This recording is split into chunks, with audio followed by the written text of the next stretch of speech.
Hello, Professor and class. This week I will examine the argument on corporate lobbyist. Currently, the leading public opinion is on the opposition to lobbyists.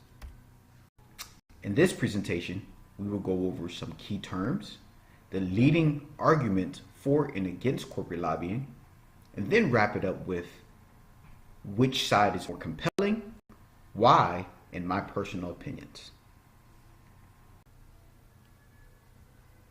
To begin, capitalism, an economic system characterized by private and corporate ownership of capital goods by investments that are determined by private decisions and by prices, production, and distribution of goods that are determined mainly by competition in the free market. This is the foundation of the U.S. economy, and credit to men like Rockefeller, Morgan, Vanderbilt, Carnegie, and Ford helped propel the U.S. economy to the powerhouse it is today.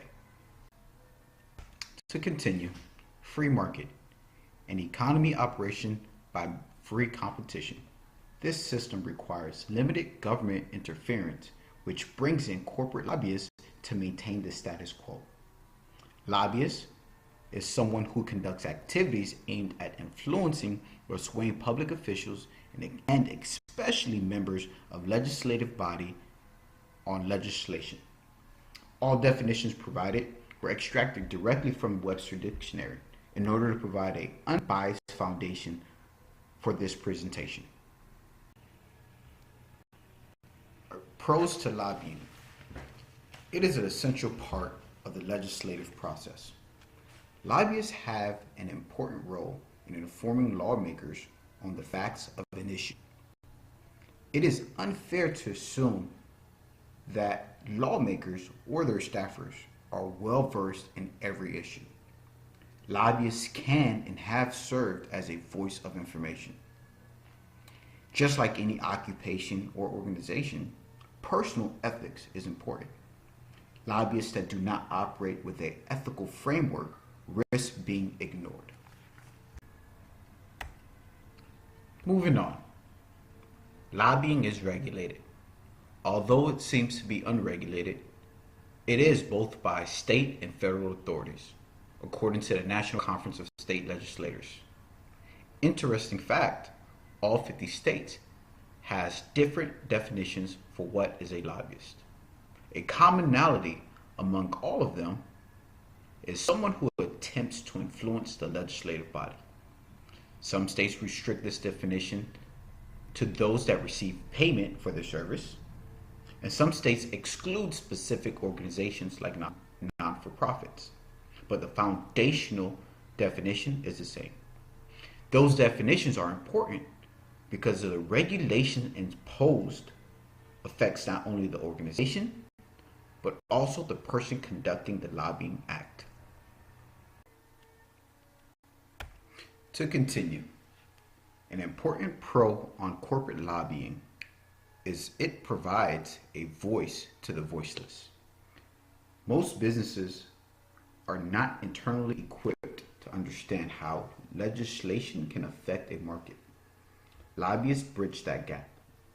The same way they are the voice of information to the lawmakers, they are the voice for the corporations that are ignorant to the process. Moving on to the opposition. A clear con to corporate lobbyists is those with resources will have more influence. As you can see in the pie chart, in Oregon, businesses and corporations make up more than half of the lobbyist expenditures. This can present a clear problem, not necessarily on an ethical standpoint, but a democratic one, which brings me to the next 2 points. Corporate lobbying can potentially undermine democracy. We vote for elected officials that has views that are in line with our own. However, the human factors with the process promotes an environment that lobbyists can sway decision via resources like money and connections, and consistency, like the ability to aggressively present an idea as a day job. Because of this, the public has little trust in corporate lobbyists.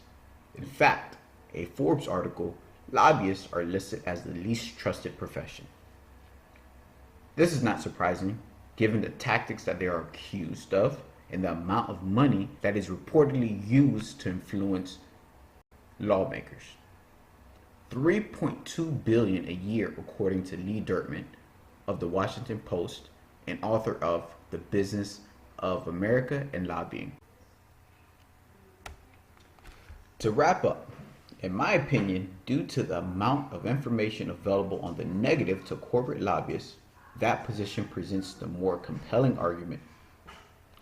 Even most of the pro-corporate lobbyist references that I found were directed towards lobbying as a whole. In my opinion, corporate lobbyists have a bad rep due to their perception that they are corrupt. Regardless if that is true or not, the voice of the people is stronger than the dollar. Look at what has happened in the gun control debate when a community joins together against a special interest group. Which brings me to my next point. Lobbying is a part of our legislative process. So, join special interest groups that support your view, similar to NRA or PETA. Also, the power of the local government is strong. The simple fact that each state feel it is necessary to regulate lobbyists their own way speak to the importance of getting involved at that level.